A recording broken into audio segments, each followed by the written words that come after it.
بسم اللہ الرحمن الرحیم۔ السلام علیکم ورحمۃ اللہ وبرکاتہ۔ ناظرین و سامعین، آج کی شارٹس ویڈیو میں کدو شریف کے فوائد، اس کے فائدے آپ سے ڈسکس کروں گا۔ ویڈیو اینڈ تک لازمی دیکھیں تاکہ اہم معلومات سے محروم نہ رہیں۔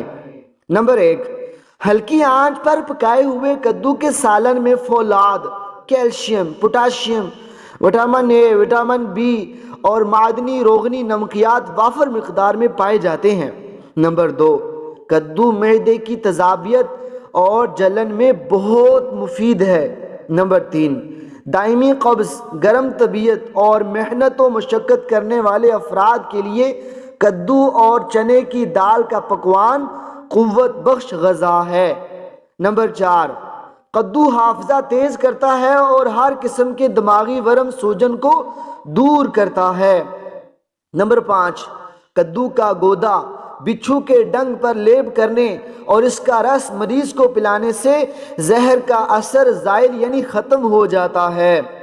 نمبر 6، کدو کا گودا باریک پیس کر پیشانی پر لیپنے سے سر کا درد دور ہو جاتا ہے۔ نمبر 7، کدو کو گلا کر اس کے ٹکڑے پابندی کے ساتھ کھانا جگر کے مرض میں مفید ہے۔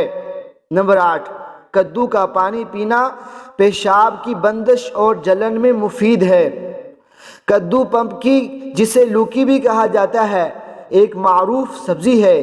یہ نبی کریم صلی اللہ علیہ وآلہ وسلم کو بہت پسند تھا اور آپ صلی اللہ علیہ وآلہ وسلم نے اسے شوق سے تناول فرمایا اور اسے ہانڈیوں میں ڈالنے کی ترغیب دیتے ہوئے ارشاد فرمایا، جب ہانڈی پکاؤ تو اس میں کدو زیادہ ڈال لیا کرو کہ یہ غمگین دل کو مضبوط کرتا ہے۔ غذائیت کے اعتبار سے یہ توانائی بخش سبزی ہے۔ اللہ پاک سے دعا ہے کہ اللہ پاک ہمیں نعمتوں کی قدر نصیب فرمائے۔